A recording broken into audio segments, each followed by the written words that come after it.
بسم الله الرحمن الرحیم. السلام علیکم. په دې کې چې تر دې د نور روغ جوړ او تازه اوسئ. موږ یو بل ویډیو سره هغه د نیفروټیک ساینډرومز په پاتوفیزیولوژي او د هغه په اعراضو باندې به خبرې کوو. نیفروټیک ساینډروم موږ سره اعراض او علایمو مجموعه ده چې څلور پکې ډېر مهم اعراض دي. دغه څلور خامخا په نیفروټیک ساینډرومز کې باید موجود وي. دا یو څوک دی چې په نیفروټیک ساینډروم باندې اخته دی.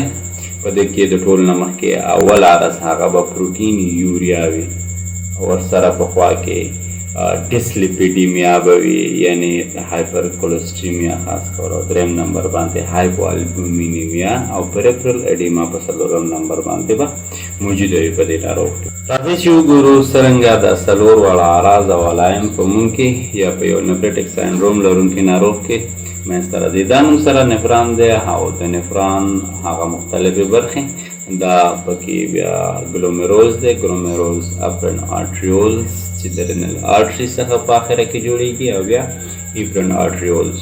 ایپرن آرټریولز نه دغه شان راوځي کېږي او په آخره کې رینل وینز جوړوي. رینل وینز بیا سرکولیشن ته خپل وینه اچوي او سرکولیشن بیا وروسته زړه ته، او زړه بیا وروسته په آخره کې بیا رینل آرټري جوړیږي او رینل آرټري نه بیا اپرن آرټریولز راځي. د هر سببه چې ګلومیرول اخته شي یا ډیمیج شي، د انفلامیشن له وجې وي، د ډایبیټ له وجې وي، د هایپرټنشن له وجې وي، د اټومیون ډیزیز له وجې وي، د هر سببه چې وي، کله چې موږ سره ګلومیرولز ته ضربه ورسېږي، خاص کر د دې هغه حجرات لکه انډوتیلیل سیل یا بیسمنټ ممبرین یا پوډوسایټ حجرات هغه چې کله ډیمیج شول دلته زموږ سره، نو دغه ډیمیج د دې سبب ګرځي چې د ګلومیرول څخه پروټین ووځي. پروټین دلته ټیبیولز ته راشي چې په نارمل حالت کې دا نه کېږي. دغه پروټینز چې د ټیبیولز نه تېرېږي او په آخره کې موږ سره دلته لاست کېږي په یورین کې. دغه پروټین لاس یا دغه د پروټین ضایع د 3.5 ګرامو نه په 40 ساعتو کې اضافه وي. دا پروټین لاس د ماس پروټین یوریا سره یو ځای وي، یعنې د ډېر پروټین په ادرارو کې لیدل کېږي. ورسره په خوا کې کېدای شي چې هیموچوریا موجوده وي یا نه وي موجوده، او چې پروټین لاس کېږي نو خامخا انټي باډیګانې یا امینوګلوبولینز هم د پروټین څخه جوړ وي، کېدای شي چې هغه هم لاس شي یا هغه هم په ادرارو کې لاس شي. د امینوګلوبولینز یا د انټي باډیګانو لاس د انسان دفاعي سیستم کمزوری کوي. دغه امینوګلوبولینز چې د لاسه ورکړل شي، انسان بیا مختلف ډوله انفیکشنز یا انتاني ناروغیو ته مساعد وي. کله چې ماس پروټین یوریا منځته راشي، نو موږ سره به هایپوپروټینیمیا منځته راځي. سپیسیفیکلی د البومین کمښت سره به موږ مخامخ کېږو. د البومین کمښت یا د پروټین کمښت د دې سبب ګرځي چې ځیګر تنبیه کړي او ځیګر نور پروټینونه هم جوړ کړي، خاص کر البومین. البومین پروټین نه چې کله ځیګر جوړوي، نو د البومین د پروټین د جوړېدو سره په خوا کې کولېسټرولز هم جوړوي. د دې په اساس هایپر کولېسټرولیمیا منځته راځي او د البومین د کمښت د پوره کېدو کوشش هم کېږي. چې کله پروټین په پلازما کې کم وي یا په دوراني سیستم کې کم وي، زموږ د پلازما انکارټیک پریشر کمیږي، یعنې هغه صلاحیت چې هغه وکولی شي هغې په ذریعه باندې پلازما په خپل ځان کې فلویډز یا مایعات وساتي، هغه د پروټین د کمښت له وجې کمیږي. چې دا کم شو، نو مایعات به په دوراني سیستم کې نه ساتل کېږي او اوبو الکترولایټونه به هغه د دوراني سیستم څخه به بهر وځي.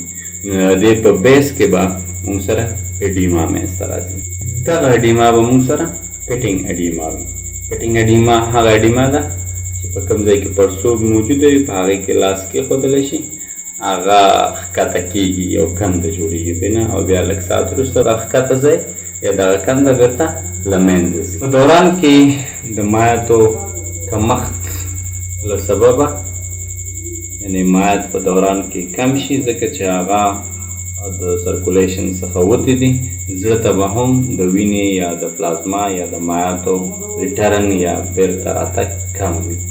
د دې له سببه د زړه څخه د وینې تګ یا کارډیک آوټپوټ به هم کمیږي او کارډیک آوټپوټ چې کله کم شو د رینل آرټري ته به هم بلډ فلو کمیږي او د دې له وجې به ګلومرول ته هم وینه کمه رسیږي. ګلومرول ته چې کله وینه کمه شوه جي اف آر به کمیږي، ګلومرولر فلټریشن ریټ به کمیږي. ګلومرولر فلټریشن ریټ موږ پوهیږو دا د ګلومرول د فلټر کولو هغه درجه. په جي اف آر کې کمښت د ګلومرولز د ضربې رسېدنې یا د انفلامیشن یا د ډیمیج له وجې هم منځته راځي.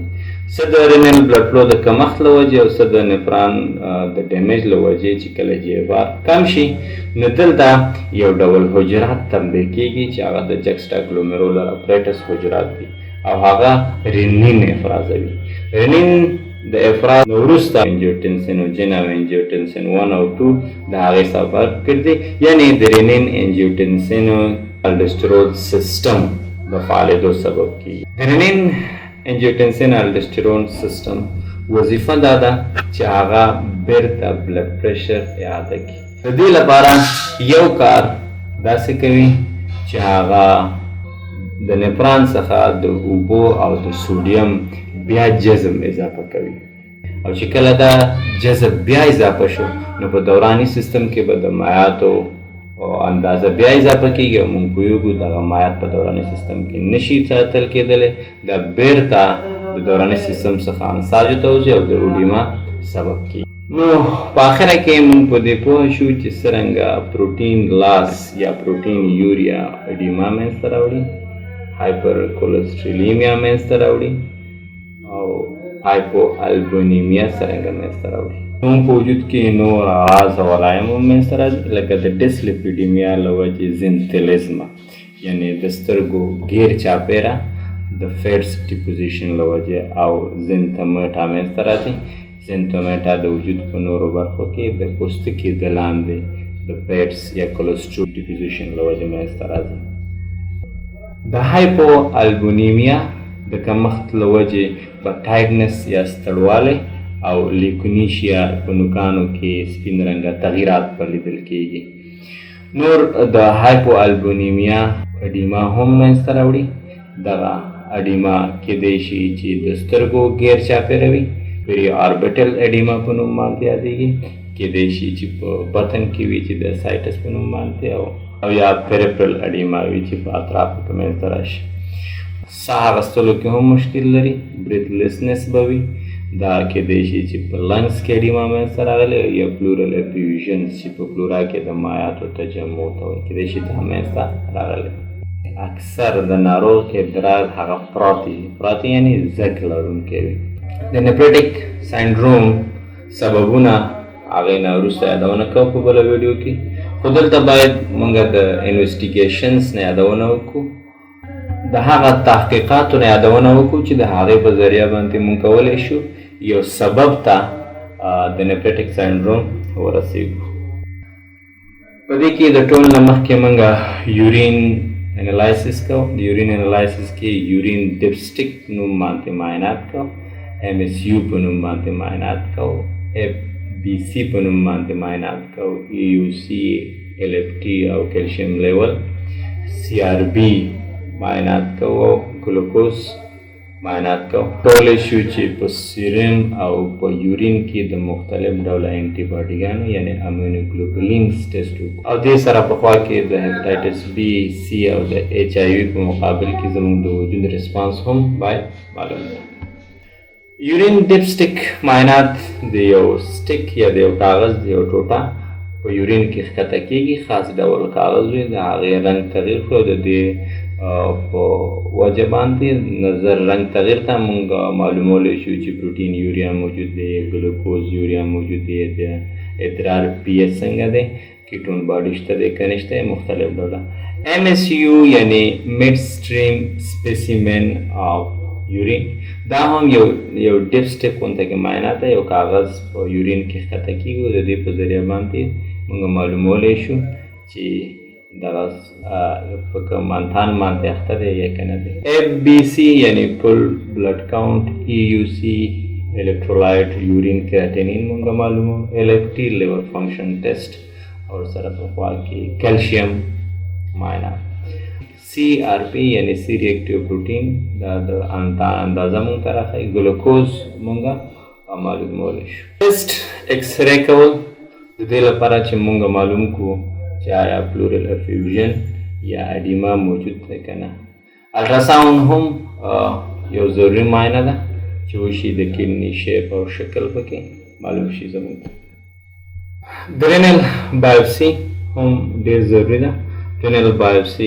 اخیستل کېږي د الټراساوند ګایډډ یعنی د الټراساوند په مرسته نیډل رینل بایوپسي اخیستل کېږي د یو ستن په ذریعه باندې ستن کډني ته رسول کېږي او د کډني یو برخه لږ شانتې مواد راغستل کېږي په دې بایوپسي کې مونږ درې شیان ګورو اول د لایټ مایکروسکوپ په ذریعه باندې مونږ جنرل چینجز ګورو د کډني په ټیشو کې او خاص کر په ګلومیرولز یا نفرانونو کې دویم نمبر امینو فلورسنس ټیسټونه دي امینو فلورسنس ټیسټونو کې څه مواد هم دغه نسج ته ور اضافه کېږي او د هغې نه وروسته په مختلف طریقو باندې مختلف ډوله انټي باډیګانې او امینو کمپلیکسز لیدل کېږي د هغې پیټرن هم دلته اندازه کېږي چې د امینو کمپلیکسز یا انټي باډیګانې په کم پیټرن باندې په بیسمنټ ممبرین یا ګلومیرول کې ولیدل شوي هغې نه وروسته الکترون مایکروسکوپي ده یعنی د الکترون مایکروسکوپ په ذریعه باندې